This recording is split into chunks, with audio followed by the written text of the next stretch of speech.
Hey guys, വളരെ വിഷമത്തോടു കൂടിയാണ് ഞാൻ ഈ ഒരു വീഡിയോ ചെയ്യുന്നത്. കാരണം ഇങ്ങനെയും ഈ ലോകത്ത് മനുഷ്യരുണ്ടല്ലോ എന്ന് ഞാൻ ചിന്തിച്ചു പോവുകയാണ്. റീസെൻ്റ്ലി നമ്മൾ സൈന സൗത്ത് പ്ലസ് എന്ന് പറഞ്ഞ ഒരു യൂട്യൂബ് ചാനലിൽ ഒരു ഇൻ്റർവ്യൂ കൊടുത്തിട്ടുണ്ടായിരുന്നു. ഒരു ക്രിസ്മസിന് മുമ്പ് കൊടുത്ത, ക്രിസ്മസിനാണ് അവർ റിലീസ് ചെയ്തത്. അതിലൊരു ഷോർട്സിൻ്റെ താഴെ ഒരുത്തൻ ഇട്ട ഒരു കമൻ്റാണ്. അത് കണ്ടപ്പോൾ നമുക്ക് ഏറ്റവും വിഷമമായത്. അതിൽ നിഖിൽ വിനു അല്ലേ, നിഖിൽ വിനു 5818 അതാണ് അക്കൗണ്ട് പേര്. അവൻ ഇട്ടേക്കുന്ന കമന്റ്, ഈ കുട്ടി മരിച്ചു പോയിരുന്നെങ്കിൽ കൊള്ളാമായിരുന്നു അല്ലേ? ആർക്ക് കൊള്ളാമായിരുന്നെങ്കിൽ? നിനക്കോ? ആ കൊച്ചു നിന്റെ അടുത്ത് എന്ത് ദ്രോഹമാണ് ചെയ്തത്? ഞാൻ ചോദിക്കട്ടെ. എൻ്റെ മോള്, ഒരു 4 മാസമായി എൻ്റെ മോള് നിന്റെ അടുത്ത് എന്ത് ദ്രോഹം ചെയ്തിട്ടാണ് നീ ഇങ്ങനെ ഒരു കമന്റ് ഇട്ടത്? ഇതൊരു ഫേക്ക് അക്കൗണ്ടാണ്, അത് അറിയാം, ഫേക്ക് അക്കൗണ്ടാണ്. ആ ഫേക്ക് അക്കൗണ്ട് ആണെങ്കിലും ഈ കമന്റ് ഇട്ടവനൊരു യഥാർത്ഥത്തിൽ ഒരു രൂപം ഉണ്ടാവുമല്ലോ. അവ ഈ സമൂഹത്തിലും ഇവന് ചിലപ്പോൾ കൊച്ചു പിള്ളേർ അല്ലെങ്കിൽ ആരെങ്കിലും എന്താണ് അവൻ കൊച്ചു പിള്ളേരൊക്കെ എടുത്തിട്ടുള്ളല്ലേ? പോട്ടെ, ഇവന് വീട്ടിൽ അമ്മ അച്ഛനും ഉണ്ടാ. ഇവനൊക്കെ ഈ സമൂഹത്തിലല്ലേ ഇങ്ങനെ കമന്റ് ഇട്ട് ഈ ഇറങ്ങി നടക്കണതൊക്കെ? എന്ത് ചെറ്റാണോ നീയൊക്കെ? എനിക്ക് അറിഞ്ഞിടത്തോണ്ട് ചോദിക്കുന്നു. എങ്ങനെ ആ കൊച്ചിന്റെ മുഖത്ത് നോക്കി ഇതുപോലൊരു കമന്റ് ഇടാൻ പറ്റും എനിക്കറിയത്തില്ല. അപ്പൊ ഇതുപോലെ എത്ര പേരെടുത്ത് നീ ഇങ്ങനെ ഇട്ടിട്ടുണ്ടായിരുന്നു? ഈ കൊച്ചു പിള്ളേരെ കാണുമ്പോൾ നിനക്ക് എങ്ങനെയാടാ ഇങ്ങനെയൊക്കെ ഒരു കമന്റ് ഇടാൻ തോന്നണം? അപ്പൊ ഈ പറഞ്ഞ താങ്കളുടെ മനസ്സ് എന്തുമാത്രമായിരിക്കും ഇങ്ങനെ ഒരു കമന്റ്? ഈ കമന്റിലെ ഇയാളുടെ ഒരു ഇത് അറിയാൻ പറ്റും. കൊള്ളാമായിരുന്നു അല്ലേ? ഒരാൾ മരിക്കുമ്പോ അത്രയും സന്തോഷമാണോ അയാൾക്ക്? അപ്പൊ അങ്ങനെയുള്ളവർ നമ്മൾ സാഡിസ്റ്റ് എന്നാ പൊതുവെ പറയുന്നത്. സത്യം പറഞ്ഞാൽ നിനക്ക് റിപ്ലൈ തരേണ്ടത് ഇങ്ങനെ ഒരു ഭാഷയിലല്ല എന്നുള്ള കാര്യം എനിക്ക് നല്ലപോലെ അറിയാം. നിനക്ക് തരേണ്ട നാഗ സൈതേന്ദ്രി ചേച്ചി തരുമ്പോൾ അങ്ങോട്ട് തരണം. പക്ഷെ എനിക്കത് അറിഞ്ഞിടാത്തോണ്ടോ ഒന്നുമല്ല.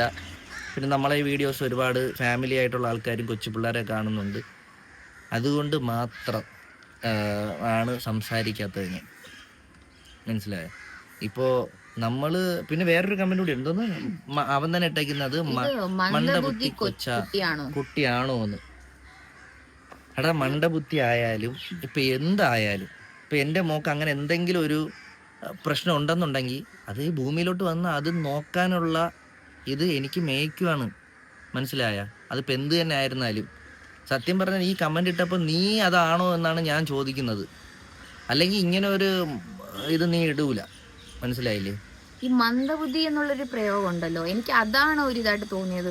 ഇപ്പൊ അതിന് പകരം താങ്കൾക്ക് എന്തോ ഒരുപാട് വേർഡ്സ് യൂസ് ചെയ്യാം. മനസ്സിലായില്ലേ? മന്ദബുദ്ധിയാണോ? അപ്പൊ ഇയാളെല്ലാം തികഞ്ഞതാണോ?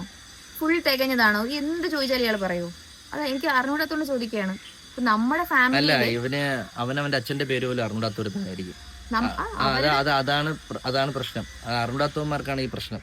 സ്വന്തം ഫാമിലിയിൽ അത് വരുമ്പോഴേ നമുക്കത് മനസ്സിലാവുള്ളൂ. നമ്മൾ കഷ്ടപ്പെട്ട് നൊന്ത് പ്രസവിച്ച് ആ കുട്ടി നമുക്ക് കരഞ്ഞില്ല, കിട്ടൂലേ എന്നൊരു ക്വസ്റ്റ്യൻ മാർക്ക് വന്നൊരു സമയമുണ്ടല്ലോ. അങ്ങനെ ഒരു അവസ്ഥ ലൈഫിൽ വരുമ്പോഴേ അത് മനസ്സിലാവുള്ളൂ. ഇപ്പൊ ഞാൻ എത്രത്തോളം പറഞ്ഞാലും ഈ കാണുന്ന നിഖിൽ വിനുവിന് എത്രമാത്രം മനസ്സിലാവണം എന്നില്ല. അത് അഭിനയിച്ചവർക്ക് മനസ്സിലാവുള്ളൂ, അനുഭവിച്ചവർക്ക്. പിന്നെ അതുപോലെ തന്നെ ഇപ്പൊ നമ്മള് ഇതില് വീഡിയോ ചെയ്യുന്നത്, നമ്മൾ വരുമാനം കിട്ടാനായിട്ട് ചെയ്യുന്ന ഒരു സംഭവമാണ്. നമ്മൾ ഇതിലെല്ലാം ഓരോ വീഡിയോസ് നമ്മൾ ചെയ്യുന്നത്. അതിന് നമ്മുടേതായിട്ടുള്ള എഫോർട്ടും കാര്യങ്ങളും എല്ലാം ഇട്ടിട്ടാണ് ചെയ്യുന്നത്. എങ്ങനെയാണ് ഒരാൾ ജോലി ചെയ്യുന്നത് അതുപോലെ നിങ്ങൾ നമ്മളുടെ ഒരു ഇത്ര മിനിറ്റ് വീഡിയോ അല്ലെങ്കിൽ ഇത്ര കാണുന്നുള്ളൂ. പക്ഷെ അതിന് മുമ്പായിട്ട് ഞാൻ എടുക്കുന്നതിൻ്റെ ഒരു എഫോർട്ടുണ്ട്. അത് കഴിഞ്ഞ് ഷൂട്ട് ചെയ്ത് എഡിറ്റ് ചെയ്യുന്നതിൻ്റെ ഒരു എഫോർട്ടുണ്ട്. ഇതെല്ലാം കഴിഞ്ഞാണ് നിങ്ങൾക്ക് 1.5 മിനിറ്റ് അല്ലെങ്കിൽ 3 മിനിറ്റ് വീഡിയോ വരുന്നത്. അത്ര എഫോർട്ട് എടുക്കുന്നുണ്ട്. മനസ്സിലായി? പിന്നെ എൻ്റെ ലൈഫിലെ സന്തോഷകരമായിട്ടുള്ള കാര്യങ്ങൾ മാത്രം ഞാൻ നിങ്ങളെ കാണിക്കുന്നു. നിങ്ങളെല്ലാ മനുഷ്യർക്കും ഉള്ളതുപോലെ വിഷമങ്ങളും ദുഃഖങ്ങളും എല്ലാം നിറഞ്ഞു തന്നെയാണ് നമ്മുടെ ജീവിതവും. അതിൽ ആർക്കും നമ്മളത് ഉള്ള എല്ലാ സന്തോഷം തികഞ്ഞൊന്നുമല്ല. ഞാൻ എൻ്റെ ലൈഫിൽ ഞാൻ സന്തോഷിക്കുന്ന നിമിഷങ്ങൾ കാണാനാണ് എനിക്കിഷ്ടം. അതല്ലെങ്കിൽ എൻ്റെ പ്രേക്ഷകരെ കാണിക്കാൻ എനിക്കതാണ് ഇഷ്ടം. അല്ലാതെ എൻ്റെ ലൈഫിൽ നടക്കുന്ന എല്ലാ കാര്യവും എനിക്ക് ഇതിൻ്റെ അകത്ത് ഇടാൻ യാതൊരു താല്പര്യം എനിക്കില്ല. നമുക്ക് നമ്മുടേതായിട്ടുള്ള പ്രൈവസി ഉണ്ട്. ഇപ്പോൾ ഞാനും മേഘയായിട്ട് ഇപ്പം നിങ്ങൾ വിചാരിക്കും, അയ്യോ നിങ്ങൾ കപ്പിൾസ് ഇതുവരെ അടിയൊന്നും, അങ്ങനെയൊന്നുമല്ല. അടി നല്ല രീതിക്ക് ഉണ്ടായിട്ടുണ്ട്. എല്ലാം ഉണ്ട്. എല്ലാ മനുഷ്യരുടെ ഇടയിലുള്ള സാധനം ഞാൻ പറയുന്നുണ്ട്. എല്ലാ കപ്പിൾസിൻ്റെ ഇടയിൽ അതുണ്ട്. മനസ്സിലായില്ലേ? ഇപ്പം നമ്മളെ ലൈഫിൽ ഇപ്പം നമ്മളൊരു പുതിയൊരു ലൈഫ് നമ്മളിപ്പോൾ എൻജോയ് ചെയ്ത് തുടങ്ങിയിട്ടുള്ളൂ തൂലികയൊക്കെ വന്നതിന് ശേഷം. അതുവരെ നമ്മൾ അല്ലാതെ നമ്മുടെ ഒരു ലൈഫ് പോകുന്നത്, ഇപ്പം വന്ന ലൈഫ് അത് വേറെയാണ്. അപ്പോൾ അതിൽ നമ്മളൊന്ന് സന്തോഷം കണ്ടെത്താനായിട്ട് ഇങ്ങനെ തുടങ്ങിയപ്പോൾ ഇതിൻ്റെ ഇടയിലൊക്കെ വന്ന് ഇങ്ങനെയൊക്കെ കമൻ്റ് ഇടുന്ന ഒരു മാനസിക രോഗികളുണ്ടല്ലോ എന്ന് ആലോചിക്കണം. കാരണം മേഘ ഇതുപോലെ ഡെലിവറി അല്ല, ഗർഭിണിയായ സമയത്ത് തന്നെ അതിലും വേറൊരു ജോയ് അങ്ങനെ എന്തൊരുത്തൻ, അവനും വന്നിട്ട് ജോയ് അങ്ങനെ എന്തോരത്തനാണ്. അതല്ലേ 2 കൊച്ചു പിള്ളേരെ ഫോട്ടോയാണ് അതിൻ്റെ അകത്ത് ഇട്ടിരുന്നത്. അതിൻ്റെ അകത്ത് അവൻ ഇട്ടുന്നത് നിങ്ങളെ കുഞ്ഞ് വികലാംഗയായി പോട്ടെ, മരിച്ചു പോട്ടെ. എടാ ഞാൻ ചോദിക്കട്ടെ, ഇപ്പൊ ഞാൻ നിന്നെ എന്തെങ്കിലും ചെയ്തായിരുന്നു? ഒരു പ്രശ്നത്തിന് ഞാൻ പോകാറില്ല, ഞാൻ ഒഴിഞ്ഞു പോകാറാണ് പതിവ്. അത് എന്നെ അറിയാന്നുള്ള ആൾക്കാർക്ക് അറിയാം. പിന്നെ ഇങ്ങോട്ട് നെഞ്ചത്തൊന്ന് കയറുന്ന സാധനം ആണെങ്കിൽ ഓക്കെ. അല്ലാതെ ഞാൻ അങ്ങോട്ട് പോയി ചുമ്മാ ഞാൻ യാതൊരു കാരണമില്ല, ഞാൻ വള്ളിയൊന്നും പിടിക്കാറില്ല. ഞാൻ അല്ലാതെ ഞാൻ നിന്നെ ദ്രോഹിക്കാനായിട്ട്, നീ എവിടെ ഇരിക്കുന്ന ഒരുത്തനായിരിക്കും, ഞാൻ നിന്നെ ദ്രോഹിക്കാനായിട്ട് യാതൊരു ഇത് ഞാൻ ചെയ്തിട്ടില്ല. മനസ്സിലായില്ല? അപ്പൊ അങ്ങനെയുള്ള എൻ്റെ അടുത്തൊക്കെ നീ എന്താണ് ചെയ്യണം? ഞാൻ നിങ്ങൾ എന്തെങ്കിലും ഞങ്ങൾക്ക് തരത്തിൽ ദ്രോഹിക്കുന്നുണ്ടോ? ഇഷ്ടമല്ലാന്നുണ്ടെങ്കിൽ നിനക്ക് കാണണ്ട, പ്രശ്നം കഴിഞ്ഞില്ലേ? യൂട്യൂബിലാണ് കാണുന്നെങ്കിൽ നോട്ട് ഇൻട്രസ്റ്റഡ് കൊടുത്താൽ മതി, അല്ലെങ്കിൽ എന്തെങ്കിലും റിപ്പോർട്ട് ചെയ്തിടോ അല്ല എന്തെങ്കിലുമൊക്കെ ചെയ്യും. നീ അതുപോലെ തന്നെ നീ എന്തെങ്കിലും പറയണമെങ്കിൽ ഞാനല്ലടാ അതിലെ വീഡിയോ ക്രിയേറ്റ് ചെയ്യുന്നത്, ഞാനാണ് വീഡിയോ ക്രിയേറ്റ് ചെയ്യുന്നത്. ഇതിലുള്ള വീഡിയോസ് എല്ലാം ക്രിയേറ്റ് ചെയ്യുന്നത് ഞാനാണ്. നിനക്ക് എന്ത് പറയണ്ടത് നീ എന്നെ പറ, എനിക്കൊരു കുഴപ്പമില്ല. കാരണം എനിക്ക് അതിനുള്ള മനക്കെട്ടിയുണ്ട്. നീ ഇന്നലെ ജനിച്ച എന്റെ കൊച്ചിനെയൊക്കെ അങ്ങനെ പറയല്ലേ, എനിക്ക് അതൊക്കെയാണ് ഏറ്റവും വലിയ വിഷമം. നമ്മൾ ഒരുപാട് സ്ട്രഗിൾ ചെയ്ത് നമ്മൾ അത്രത്തോളം കഷ്ടപ്പെട്ട് എന്ന് വെച്ചാൽ നമ്മൾ അത്രത്തോളം, എനിക്ക് പറയാ വാക്കുകളില്ല, അങ്ങനെ നമ്മളെ ലൈഫിൽ വന്നിട്ട് നമുക്ക് പിന്നെ കിട്ടിയൊരു മിറാക്കിൾ ബേബി ആണ് നമ്മുടെ തൂലിക. അപ്പം അങ്ങനെ ഒരു വാവിനെ കുറിച്ച് പറയുമ്പോൾ നമ്മൾ ഓൾറെഡി നമ്മൾ അനുഭവിച്ചിട്ട്, ഇപ്പം നിങ്ങൾ നമ്മുടെ ഡെലിവറി വ്ലോഗ് കണ്ടിട്ടുണ്ടായിരിക്കും. അതിനകത്ത് നമ്മൾ ശരിക്കും പറഞ്ഞാൽ എല്ലാം കാണിച്ചിട്ടില്ല. കാരണം ഒരുപാട് നമുക്ക് ലിമിറ്റേഷൻസ് ഉണ്ട്. നമ്മൾ ആ ഒരു സിറ്റുവേഷൻ നമുക്ക് വീഡിയോ എടുക്കാനൊന്നും പറ്റിയിട്ടുണ്ടായിരുന്നില്ല. അതിന് ശേഷമാണ് ഞങ്ങൾ ആ ഒരു കാര്യം ജസ്റ്റ് വന്നിരുന്ന് പറഞ്ഞത്. അല്ലാതെ ആ ഒരു ടൈമിൽ എടുത്ത വീഡിയോസ് അല്ല നിങ്ങൾ കണ്ടത്. അപ്പൊ അതിനും എത്രയും അപ്പുറത്തായിരിക്കും ഞങ്ങൾ ഫേസ് ചെയ്ത ആ ഒരു. ഞാൻ എന്റെ ലൈഫിൽ അങ്ങനെ ഞാൻ ഒരു കാര്യത്തിന് വേണ്ടി ഞാൻ അങ്ങനെ ഭയങ്കരമായിട്ട് കരഞ്ഞിട്ട് അങ്ങനെയൊന്നുമില്ല. ഞാൻ എൻ്റെ ലൈഫിൽ ഞാൻ കുറേ പ്രശ്നങ്ങൾക്കിടയിൽ ഞാൻ എൻ്റെ കരഞ്ഞത് എൻ്റെ മോളുടെ ഈ ഒരു സംഭവം അറിഞ്ഞ് ഇതെല്ലാം കഴിഞ്ഞ് കൊച്ചിനെ കയ്യിലോട്ട് കിട്ടിയ ഒരു കിട്ടി ഓക്കെ ആണെന്നെല്ലാം അറിഞ്ഞതിന് ശേഷമാണ് ഞാൻ ആ വീഡിയോയിൽ വന്ന് ഞാൻ എനിക്ക് ഭയങ്കര കരച്ചിൽ, എൻ്റെ കരഞ്ഞുകൊണ്ടാണ് ഞാൻ സംഭവം പറയുന്നത്. ഞാൻ കരഞ്ഞിട്ടുള്ള ലൈഫിൽ ഞാൻ അല്ലാതെ അങ്ങനെ ഞാൻ കരയുന്നൊരു വ്യക്തിയല്ല. എനിക്ക് അത്ര സന്തോഷമുണ്ട്. ഞാൻ എൻ്റെ കൂട്ടുകാരന്മാരുടെ അടുത്ത ദിവസം എനിക്കുണ്ടായ അനുഭവം വിളിച്ച് പറയുമ്പോൾ എനിക്ക് പറയാൻ പറ്റില്ല. അതൊരു വിങ്ങലോടുകൂടിയാണ് അളിയ, എനിക്കത് പറയാൻ പറ്റില്ല അളിയ എന്നുള്ള രീതിയിലാണ് ഞാൻ അത് അമ്മമാരത്തൊക്കെ പറഞ്ഞത്. കാരണം അത്രയ്ക്ക് നമുക്ക് ലൈഫിൽ സന്തോഷം ഉണ്ടായിരുന്ന ദിവസമാണ്. ആ കൊച്ചിനെ നമുക്ക് അത്ര ഇഷ്ടമുള്ള നമ്മൾ ആ ഒരു ബേബിനെ, എൻ്റെ ബേബി എന്നല്ല ഏതൊരു കുട്ടിയെ നോക്കിയിട്ട് നമുക്ക് എങ്ങനെയാണ് അത് പറയാൻ തോന്നണത്? നീ ഒരു മനുഷ്യനാണ് എന്നുള്ളതാണ് എനിക്ക് തോന്നുന്നത്. ഇങ്ങനെയുള്ളവന്മാരെ തന്തയും തള്ളയും ഉണ്ടോ എന്ന് എനിക്ക് ഡൗട്ടാണ്. മനസ്സിലായില്ലേ? അങ്ങനെയുള്ളവന്മാരാണ്. പിന്നെ ഇതൊക്കെ കാണുമ്പോഴാണ് സത്യം പറഞ്ഞ ഈ സോഷ്യൽ മീഡിയയിലെ കുറേ കാര്യങ്ങൾ ഞാൻ വെറുത്തു പോകുന്നത്. നമ്മളെ ടാലൻറ്റ് പരമായിട്ടുള്ള വീഡിയോസൊക്കെ ചെയ്ത് നമ്മളങ്ങനെ പോകാനായിട്ട് ആഗ്രഹിക്കുന്നത്. ഞാനല്ലാതെ വേറൊരു കാര്യത്തിനെ പറ്റി ഞാൻ വന്നെന്ന് പറയാനോ അങ്ങനെ ഒന്നും ഞാൻ വന്നിട്ടില്ല ഇതുവരെ. എൻ്റെ ലൈഫിലുണ്ടായിട്ടുള്ള കാര്യങ്ങൾ ഉണ്ടെന്നുള്ള കാരണം എനിക്കറിയാം. ഈ ലോകത്ത് ആദ്യത്തെ പ്രഗ്നൻ്റ് ആയി ഡെലിവറി ആയ ഗേൾ ഇവളെല്ലാന്നും എല്ലാ കാര്യവും എനിക്കറിയാം. മനസ്സിലായേ? പിന്നെ ഈ ഇന്ന ഇൻ്റർവ്യൂവിൽ കൊടുക്കുമ്പോൾ ഇതുപോലെ റിലേറ്റ് ചെയ്യാൻ പറ്റുന്ന ഒരുപാട് ആൾക്കാർ കാണും. ഇപ്പം ഇൻ്റർവ്യൂവിൽ വന്നാൽ നമ്മൾ ആ ഇൻ്റർവ്യൂ കൊടുക്കുമ്പോഴും ചിലപ്പോൾ അവരൊക്കെ ചോദിക്കുന്നത് ചിലപ്പോൾ ഈ മേഘയുടെ അതേ സിറ്റുവേഷൻ കടന്നു വിട്ട ആൾക്കാരുണ്ട്. പേഴ്സണലി എനിക്ക് ഇന്നലെ കൂടി ഒരു കൊച്ചു മെസ്സേജ് ചെയ്തോളൂ, ചേച്ചി ഇതുപോലെ ഞങ്ങളുടെ കൊച്ചിന് ഇതുപോലെ ഒരു സംഭവം ഉണ്ട്, 10 ദിവസമായി, ഇപ്പം നിങ്ങളുടെ കൊച്ചിന് എത്ര ദിവസം എടുത്ത് റിക്കവർ ആവാൻ എന്ന് എനിക്ക് മെസ്സേജ്. അപ്പം എന്നോട് പറഞ്ഞു. അപ്പം ഞാൻ ഇങ്ങനെ കാര്യം പറഞ്ഞടാ ഓക്കെ ആവും, ചിലർക്ക് ചിലപ്പം കുറച്ചുകൂടി ദിവസം, പക്ഷെ നേരത്തെ കാട്ടിൽ ആ കുട്ടി ബെറ്റർ ആണ്, അപ്പം ബെറ്ററായി വരും. അപ്പം ഞാൻ പറഞ്ഞു ഓക്കെ ആവുണ്ട എന്ന് പറഞ്ഞ് ജസ്റ്റ് ഒരു മെസ്സേജ് അയച്ചതേ ഉള്ളൂ. നമ്മുടെ ആ കൊച്ചു പറഞ്ഞു ചേച്ചി എൻ്റെ സംസാരിച്ചപ്പോൾ എനിക്ക് ഒരുപാട് ഭയങ്കര ആശ്വാസമുണ്ട്, താങ്ക്സ് റിപ്ലൈ എന്നതിനെന്നൊക്കെ പറഞ്ഞിട്ട് ഒരുപാട് പറഞ്ഞു. അപ്പം നമ്മുടെ ഒരു വാക്ക് മതി ബാക്കിയുള്ളവർക്ക് സന്തോഷം കിട്ടാൻ. മനസ്സിലായില്ലേ? അപ്പം അങ്ങനെ ഒരു കാലത്ത് എന്തിനിങ്ങനെ ബാക്കിയുള്ളവരെ വിഷമിപ്പിക്കാൻ വേണ്ടിയിട്ട് വന്ന് കമന്റ് ഇടുന്നു? അത് ഞാൻ ആലോചിക്കുന്നത്. ഇപ്പം മേഘ എനിക്ക് പ്രഗ്നൻ്റ് ആയ തുടങ്ങിയ സമയം തൊട്ട് എനിക്കറിയാം എന്തൊക്കെ പ്രശ്നങ്ങളാണ് വരുന്നത്. ചിലർക്ക് ഫിനാൻഷ്യലി, ചിലർക്ക് സ്കാൻ ചെയ്യാൻ പോലും പൈസ ഇല്ലാതെ വന്നിട്ടുണ്ട്. അപ്പോൾ അങ്ങനെയൊക്കെ എൻ്റെ അടുത്ത് വന്ന ഒരാൾ എൻ്റെ അടുത്ത് ഇങ്ങനെ പേഴ്സണലി ചോദിച്ചിട്ടുണ്ട്. അപ്പോൾ എൻ്റെ കയ്യിലുള്ളതുപോലെ ഞാൻ അവരെ ഹെൽപ്പ് ചെയ്തിട്ടുണ്ട്. മനസ്സിലായില്ലേ? നമ്മൾ അങ്ങനെയൊക്കെയുള്ള കാര്യങ്ങൾ നീ ചെയ്യും. നിനക്കല്ലാതെ നീ വീഡിയോ കാണണ്ട, ദ്രോഹിക്കാതിരിക്കും. മനസ്സിലായില്ലേ? ഇപ്പോൾ നമ്മൾ ഇങ്ങനെയൊക്കെ വരുമ്പോൾ ഒരു വാക്ക് ചിലപ്പോൾ നമ്മളെ സമാധാനം. ഞാൻ തന്നെ എൻ്റെ കൂട്ടുകാരന്മാർ അന്ന് ഈ പ്രശ്നം നടന്ന് എൻ്റെ മോളുടെ ആ സംഭവം നടന്ന സമയം തൊട്ടടുത്ത സമയം തന്നെ എൻ്റെ കൂട്ടുകാരന്മാർ എൻ്റെ അടുത്ത് വന്നിരുന്നു. അത് പറയുമ്പം തന്നെ നമുക്കൊരു ചെറിയ ആശ്വാസമാണ്. അപ്പം അങ്ങനെയൊക്കെ ഉള്ള എൻ്റെ മോളൊന്നും നിൻ്റെ അടുത്ത് ഒരു തെറ്റും ചെയ്തിട്ടില്ല, ഇനി തെറ്റ് ചെയ്യാനും വരാൻ പോകുന്നില്ല. അങ്ങനെയുള്ള ആ കൊച്ചിൻ്റെ അടുത്ത് പോയിട്ട് നീ എണീറ്റ് ഇരിക്കാൻ പോലും പഠിക്കുന്നേ ഉള്ളൂ. ഇപ്പൊ ഈ മന്ദബുദ്ധി എന്ന് പറയൂലേ, എന്ത് അടിസ്ഥാനത്തിലാണ് മന്ദബുദ്ധി? എനിക്ക് അറിയത്തില്ല, എനിക്ക് മനസ്സിലാവുന്നില്ല.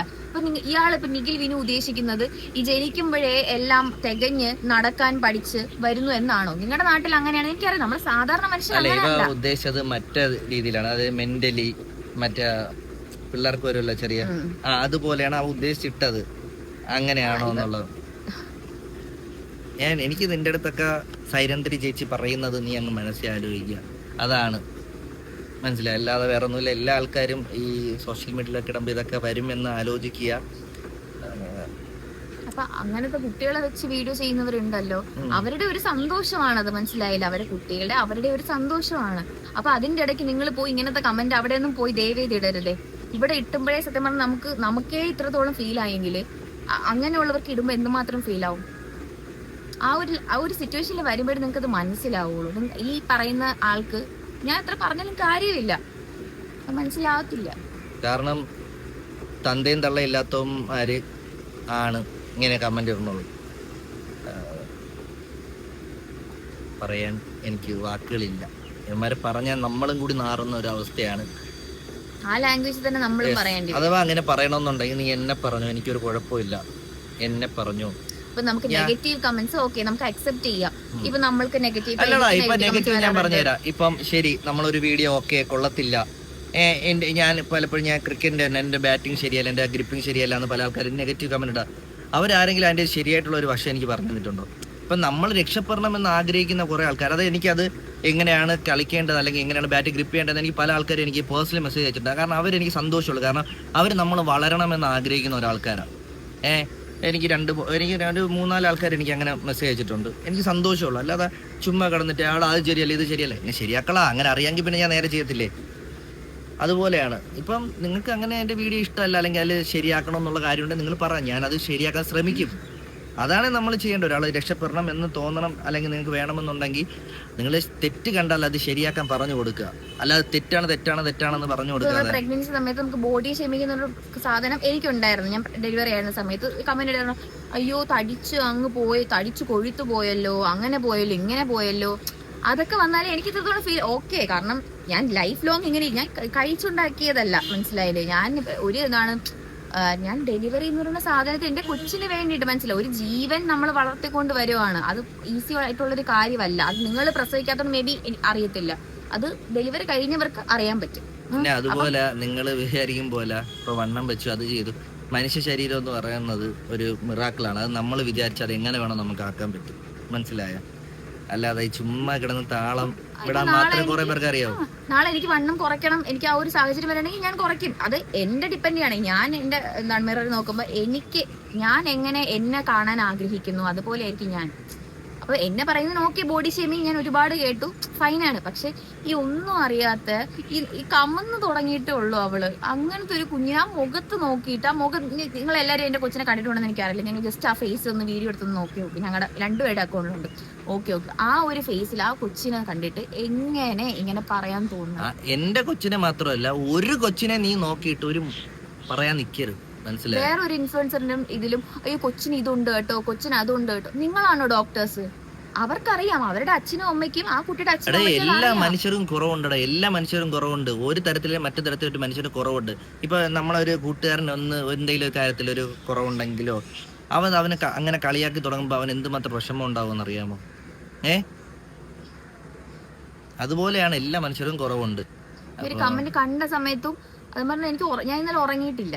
ഓൾറെഡി എന്താണ് അറിയാലോ, ഇടയ്ക്കിടയ്ക്ക് എണീക്കുന്നുണ്ട്, ഉറങ്ങാൻ പറ്റാറില്ല, ഉറക്കം കുറവാണ്. അതിന്റെ കൂടെ ഇതുകൂടെ ഒട്ടും ഉറങ്ങിയിട്ടില്ല. ഇന്ന് രാവിലെയാണ് ഇച്ചിരി കിടന്നുറങ്ങി. പിന്നെ ഇനി എനിക്ക് പറയാനുള്ള വേറൊരു കാര്യം, ഈ നിഖിൽ ബിനു ചിലപ്പോൾ നിനക്കൊരു ഫാമിലി ഉണ്ടാവാം, നീ അല്ലെങ്കിൽ അങ്ങനെ ഉണ്ടാവാം, ഈ വീഡിയോ കാണുന്നുണ്ടായിരിക്കുമല്ലോ, കാണുമായിരിക്കാം. എങ്കിലും ഞാൻ ഒരു കാര്യം പറയാം, നിന്റെ വിചാരം നീ 4 ഫേക്ക് അക്കൗണ്ട് ഉണ്ടാക്കി നിന്നെ പൊക്കാൻ പറ്റൂല, നിന്റെ ഡീറ്റെയിൽസ് എടുക്കാൻ പറ്റൂലെന്നാണ് നിന്റെ വിചാരമെങ്കിൽ നീ അത് മാറ്റി വെച്ചോ.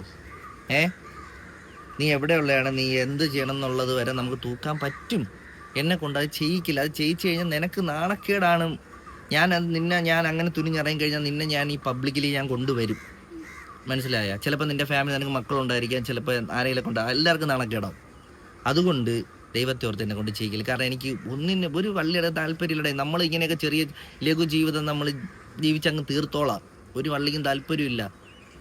അതുകൊണ്ടാണ് ദൈവത്തെ ഓർത്ത് ഒരു മനുഷ്യന് എല്ലാത്തിനും ക്ഷമിക്കുന്നതിന് ഒരു പരിധി ഉണ്ടാവും. അത് കഴിഞ്ഞാൽ പിന്നെ ഞാനൊന്നും ഒരു കമന്റ് ഞാൻ അങ്ങനെ റിയാക്ട് ഒന്നും ചെയ്തില്ല. ഇത് കണ്ടപ്പോൾ സത്യം പറഞ്ഞാൽ തകർന്നു പോയി. നിങ്ങൾക്ക് ഇഷ്ടമില്ലെങ്കിൽ ചെയ്യണ്ട, പോരെ, കമന്റ് ഇടണ്ട, നീ ലൈക്കോ ഒന്നും ചെയ്യണ്ട, നീ സ്ക്രോൾ ചെയ്തോട്ടെ, അല്ലെ ബ്ലോക്ക് ചെയ്യാലോ.